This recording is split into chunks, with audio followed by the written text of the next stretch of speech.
नमस्कार दोस्तों, आप सभी का हार्दिक स्वागत है एक बार फिर से। आज हम बात करेंगे टेस्ट या फिर रिवीजन नंबर 10 की। 9 सेशंस हमारे अब तक हो चुके हैं। 10 नंबर का ये सेशन है और अगर आप नए हैं इस चैनल पर तो बता दूं मैं आपको कि ये सेशन बेस्ड होता है जो पिछले दिन हम एडिटोरियल डिस्कस करते हैं द हिंदू का, उस पर आधारित ये एक क्विज सेशन है। यहाँ पे 10 क्वेश्चंस आपको मिलते हैं पर डे। इसका पीडीएफ पहले से ही मैं अपलोड कर देता हूं टेलीग्राम चैनल पर, वहां जाकर इसके पीडीएफ को ले लीजिए, उसको सोल्व करिए पहले, उसके बाद में इस सेशन पर आइए। बेहतर परिणाम आपके सामने होंगे। 9 टेस्ट में से कोई भी टेस्ट अगर आपने मिस कर दिया हो या फिर आज ही आप जुड़े हैं पिछले टेस्ट देखना चाहते हैं तो टेस्ट योरसेल्फ नाम से, किस नाम से बनाया है मैं लिख देता हूं, यहां पे याद रह जाएगा आपको। टेस्ट योरसेल्फ के नाम से, इस नाम से एक आपको प्लेलिस्ट बना के दे रखा है, टेस्ट योरसेल्फ। इस पे जाके आप पिछले 9 सेशंस को देख सकते हैं। ठीक है, तो ये 10th सेशन है, वो 9 सेशंस भी देखिए। जो भी इंपॉर्टेंट चीज़ें हैं उसको आप अलग से नोट भी कर सकते हैं। वैसे पीडीएफ आपके पास है, नोट करने की जरूरत नहीं पड़ेगी। तो चलिए बात करते हैं आज के सेशन की। तो देखो, पहला क्वेश्चन आपको कॉमन एरर का दे रखा है। Athletes are obsessed in movement. Athletes जो होते हैं उनको एक जुनून सवार होता है मूवमेंट का। मूवमेंट तो करते ही रहते हैं वो। मैंने एग्जाम्पल भी दिए थे आपको कि एक्सरसाइज करेंगे, जिम में जाएंगे, है ना, प्रैक्टिस सेशन में हिस्सा लेंगे। तो एथलीट्स जो भी हैं वो कभी ना कभी कुछ ना कुछ मूवमेंट में लगे रहते हैं। स्टैटिक होना उनकी जिंदगी का पार्ट नहीं है। आगे वही दे रखा है, being static isn't part of their DNA. Static होना उनके डीएनए का पार्ट नहीं है, उनके स्वभाव में नहीं है। And while the novel corona virus pandemic forced people indoors.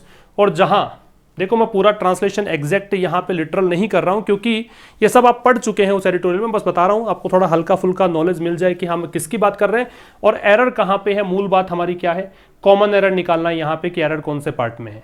और जहां नोवेल कोरोना वायरस पेंडेमिक जो है, ये जो वैश्विक महामारी है, इसने लोगों को मजबूर कर दिया है। फोर्स का मजबूर कर दिया है किसके लिए, कि लोग घरों में ही रहे, इंडोर्स रहे।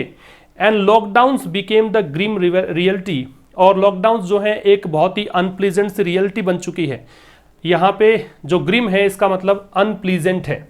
ठीक है, अनप्लीजेंट जो बुरा लगता है, लेकिन रियलिटी है। हमें घरों में रहना पड़ता है, किसी को अच्छा नहीं लग रहा, लेकिन क्या करें, यही वास्तविकता है, यही नया नॉर्मल है। Sports persons struggled with the new normal. Sports persons अब जो है स्ट्रगल करते नजर आ रहे हैं। स्पोर्ट्स पर्सन ने स्ट्रगल किया नए नॉर्मल के साथ। ये जो नया सामान्य जीवन हो चुका है उसके साथ इन्होंने स्ट्रगल किया। यहां पे दोस्तों गलती किस पार्ट में है, गलती है इन नहीं आएगा, विद आएगा। और ये सीधा फिक्स प्रेपोजिशन का क्वेश्चन है कि ऑब्सेस्ड के साथ में विद का प्रयोग होता है, ऑब्सेस्ड के साथ में इन नहीं लगता है। Athletes are obsessed with movement. आप इसको याद रखना चाहें तो 2-3 वाक्य और बनाइए ऑब्सेस्ड के साथ में, आपको याद रह जाएगा। ऑब्सेस्ड विद कुछ भी कर दीजिए, ऑब्सेस्ड विद वो जोड़िए जिसका आपको जुनून सवार है। आपके ये ऑब्सेस्ड के साथ विद आएगा, ये रटा जाएगा, ये आपको याद रह जाएगा, ये मेमोरी में स्थायी हो जाएगा। ठीक है, तो ये पहले क्वेश्चन का आंसर था ए। चेक करते चलिए और अपना स्कोर कमेंट बॉक्स में जाकर बताइए आप कि आपने कितना स्कोर किया है, इंप्रूवमेंट आ रहा है कि नहीं आ रहा है। दूसरा क्वेश्चन देखिए, sporting legacies are built upon what transpires. Transpire का मैंने बताया था, आपको याद आ रहा हो तो, अकर या फिर हैपन। अकर या हैपन मींस घटित होने को बोलते हैं क्या, ट्रांसपायर। तो स्पोर्टिंग लेगेसीज, लेगेसीज का मतलब विरासत होती है। ठीक है, तो स्पोर्टिंग जो विरासत का मतलब जो भी हमें मिलता है ना, जो भी, जैसे इस पीढ़ी को जो पहले वाली पीढ़ी छोड़कर गई है वो हमारे लिए लिगेसी है। तो स्पोर्टिंग लिगेसीज है वो आधारित होती हैं, वो बिल्ट होती हैं किस चीज़ पर, ये भी याद रखिए कि बिल्ट अपॉन है, किस पर आधारित है उसके लिए अपॉन लगेगा। कि जो भी चीज़ घटित होती है ऑन द फील्ड, किस पर, कि फील्ड पर क्या घटित है वो लिगेसी बन जाती है। अभी जैसे मैंने एग्जाम्पल भी दिया था वहाँ पे जब हमने इस आर्टिकल को डिस्कस किया था कि जैसे अनिल कुंबले ने 10 विकेट्स लिए, है ना, पाकिस्तान के खिलाफ, तो वो फील्ड पर किया गया कारनामा इतिहास बन गया। आज कोई cricket match, football match, tennis का मैच, कोई भी यहाँ पे टूर्नामेंट हो, वहाँ पे कोई भी नया रिकॉर्ड बनता है तो वो लिगेसी बन जाती है। तो वो घटित होता है, किस पर आधारित होता है, फील्ड पर जो घटित होता है उस पर आधारित है। व्हेन 2 लेजेंड्स और टीम्स, जब 2 लेजेंड्स, हो सकता है कि 2 व्यक्तिगत खिलाड़ियों का मैच हो, है ना, जैसे टेनिस में खास करके देखने को मिलता है, बैडमिंटन में देखने को मिलता है कि 2 खिलाड़ी आमने सामने होते हैं, और या फिर 2 टीमें लड़ती हैं, क्लैश करती हैं। क्लैश का मतलब टकराना है। तो देखिए, टीम्स हैं या फिर लीजेंड्स हैं, दोनों ही स्थितियों में टीम्स यहाँ पे क्या है, प्लूरल है। और जब टीम प्लूरल है तो यहाँ पे सब्जेक्ट वर्ब अग्रीमेंट का कॉन्सेप्ट लगता है कि क्लैशेस नहीं आएगा, क्या लगाएंगे आप, क्लैश। समझते हैं ये बात तो आप, कि जब किसी वर्ब के साथ में आप एस और ईएस जोड़ देते हैं, बहुत सामान्य सी बात है, नहीं पता हो तो नोट कर देता हूं मैं, जब वर्ब के साथ एस और ईएस जोड़ते हो तो वर्ब क्या कहलाती है कि वर्ब बन जाती है सिंगुलर, ठीक है। और जब वर्ब के साथ एस और ईएस हटा दोगे तो उस वर्ब को क्या बोलते हैं आप, प्लूरल। तो ये लग रहा है यहाँ पे क्लैश नहीं आएगा, क्लैशेस नहीं आएगा, क्लैश आएगा, क्योंकि टीम्स यहाँ पे प्लूरल दिया हुआ है आपको, ठीक है। तो ये आपका सेकंड क्वेश्चन का आंसर था, आगे पढ़ने की जरूरत नहीं है, हमने आर्टिकल में इसको डिस्कस कर लिया था। इससे आगे third and fourth question, third question देखिए, सेंटेंस इंप्रूवमेंट है। तो नोर दे से इन गेटेड कम्युनिटीज स्टे है, ना ही वो गेटेड कम्युनिटीज में रहते हैं विद जॉगिंग ट्रैक्स, मतलब ऐसी कम्युनिटीज में नहीं रहते कि जहां पे जॉगिंग ट्रैक खुद का ही हो, इतने अमीर नहीं होते, हमने डिस्कस किया था खिलाड़ियों के लिए। तो एक बात याद रखिए, मैंने वहां पे मेंशन भी किया था और वहां पे इस चीज को एम्फसाइज किया था मैंने, कि जब भी नोर से सेंटेंस का स्टार्ट होता है तब आप क्या करते हैं, तब आपको इन्वर्जन फॉलो करना पड़ता है। क्या फॉलो करना पड़ता है, इन्वर्जन। और इन्वर्जन क्या होता है दोस्तों, इन्वर्जन होता है वर्ब लगती है सब्जेक्ट से पहले, ठीक है, ये इन्वर्जन का रूप है। तो इन्वर्जन देखिए, सबसे पहली बात तो यहां देखिए इन्वर्जन नहीं है, सब्जेक्ट पहले है वर्ब बाद में है, ऐसा तो नहीं हो सकता। इसका मतलब नो इंप्रूवमेंट नहीं आएगा। एग्जाम में भी आपको ठीक ऐसे ही अप्रोच करना है, नो इंप्रूवमेंट नहीं आएगा। क्यों नहीं आएगा, क्योंकि यहां पे सब्जेक्ट और वर्ब की जगह पहले वर्ब और फिर सब्जेक्ट आना चाहिए। तो ये ऊपर वाला स्टेटमेंट गलत है, इसका मतलब आप इसको यहां पे क्रॉस कर सकते हैं कि ये गलत है। आगे देखो, इन्वर्जन जहां नहीं है वो काट दीजिए, तो यहां इन्वर्जन नहीं है, यहां इन्वर्जन नहीं है, काट दीजिए। आपके पास इन्वर्जन क्या वाली है, तो या तो ये वाला है या फिर ये वाला है। अब देखिए, दे से पहले डज कैसे आ सकता है, दे तो प्लूरल होता है, दे के साथ में तो डू लगता है, इसलिए आपका आंसर ये हो जाएगा, ये भी कट जाएगा। आया समझ में आपको। तो नोर से सेंटेंस का स्टार्ट होने पर we have to follow inversion. Inversion means we have to put the verb before the given subject, and here if you see these 5 options, the first ये हटेगा क्योंकि यहाँ पे दिया गया स्टेटमेंट गलत है। और रिमेनिंग 4 ऑप्शंस में हमने देखा कि इन्वर्जन 2 जगह पे नहीं था, एक तो बी में नहीं है और एक सी में नहीं है। फिर आपको देखना था, सॉरी, एक तो बी में नहीं था, ये यहाँ पे नहीं था, और बाकी सब में तो इन्वर्जन था, सॉरी। ये इन्वर्जन तीनों में है, इसमें भी है, इसमें भी है, इसमें भी है, लेकिन डज नहीं आएगा, तो ये काट दिया। ये क्यों काट दिया आपने, क्योंकि यहाँ पे देखो स्टेट दे रखा है, जबकि डू जो है, डू के साथ में V0 लगता है, बेस फॉर्म लगती है, स्टेट सेकंड फॉर्म नहीं आएगी। तो इसका मतलब आपका आंसर क्या हो जाएगा, डू दे स्टे।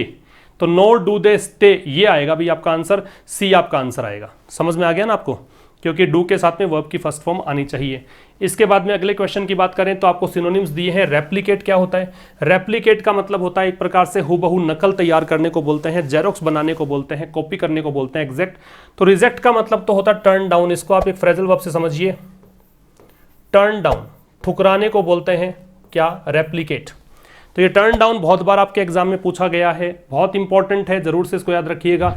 स्टिम्युलेट का मतलब प्रेरित करना होता है, एनकरेज करना कह सकते हो आप, ट्रिगर करना कह सकते हो, इंसाइट करना कह सकते हो, स्टर करना कह सकते हो, ठीक है ना, ये सब इसके सिनोनिम्स हो जाएंगे। बात रही सिम्युलेट की, तो सिम्युलेट है ये इसका आंसर है, क्योंकि ये कह रहा है हूबहू नकल करना। जैसा जैसे मान लीजिए मैं पढ़ा रहा हूँ और आप भी अपने जहां पर भी बैठे हैं वहां पर वैसे ही पढ़ाना शुरू करो जैसे मैं कर रहा हूं, तो ये आप क्या करेंगे, सिम्युलेट करेंगे, आप मुझे रेप्लिकेट करेंगे, मेरी टीचिंग स्टाइल को रेप्लिकेट करेंगे, तो ये सिम्युलेट होगा। ये इंचांट है, क्या पढ़ते हैं इसको, इंचांट। इंचांट का मतलब क्या होता है, मंत्रमुग्ध करना, फैसिनेट करना कह सकते हो, एंथ्रोल करना कह सकते हो, तो ये अलग मीनिंग था। तो आपका आंसर क्या आ जाएगा, सिम्युलेट। अगले में आ जाइए, एडहेर। एडहेर का मतलब होता है पालन करना। एक बात इंपॉर्टेंट ये है कि एडहेर के साथ में हम प्रेपोजिशन क्या लगाते हैं, टू, तो इसके साथ सिनोनिम लगेगा कंप्लाई। कंप्लाई में हम प्रेपोजिशन क्या लगाते हैं, विद। ये मैंने बताया है, ग्रामर वोकैबुलरी का जो सेक्शन में लेता हूं उसमें मैंने डिस्कस किया है, याद रखिए, देखिए वहां जाकर। कॉम्प्लिकेट का मतलब जटिल बना देना होता है, टू मेक समथिंग कॉम्प्लेक्स, वो हो जाएगा कॉम्प्लिकेट। कैलस का मतलब निर्दयी है, क्रूअल को बोलते हैं, CRUEL, क्रूअल, ठीक है, अनकाइंड। और कंपैशनेट का मतलब काइंड हार्टेड है, जेनरस है, जो दयालु होता है। म्यूनिफिशेंट भी हो सकता है, तो एक वर्ड लिख लीजिए, नहीं पता हो आपको, म्यूनिफिसेंट कर सकते हैं इसका, MUNIFICENT, म्यूनिफिसेंट। या फिर क्या कर सकते हैं इसका, काइंड हार्टेड कर सकते हैं, काइंड सीधा भी कर सकते हैं, और जेनरस भी कर सकते हैं, GENEROUS, जेनरस भी हो सकता है। ओके, आ जाइए अगले क्वेश्चन पे। तो हमने आंसर कर दिया इसका, कंप्लाई। फिर रुकी, रुकी का मतलब बताया था नोवस, नोविस, नो सीखिया, ये सिनोनिम है इसका। नियोफाइट, ये भी सिनोनिम है इसका। और एक्सपर्ट इसका एंटोनिम हो जाएगा, जो नो सीखिया है इसका मतलब एक्सपर्ट नहीं है, और जो एक्सपर्ट है इसका मतलब उसको एक्सपीरियंस है उस चीज़ का। इट मीन्स कि जो टास्क वो हाथ में ले रहा है, the task that he is undertaking is not the very first time, तो that is why he can not be called novice और rookie, he is just opposite of these two words. So expert will be our right answer.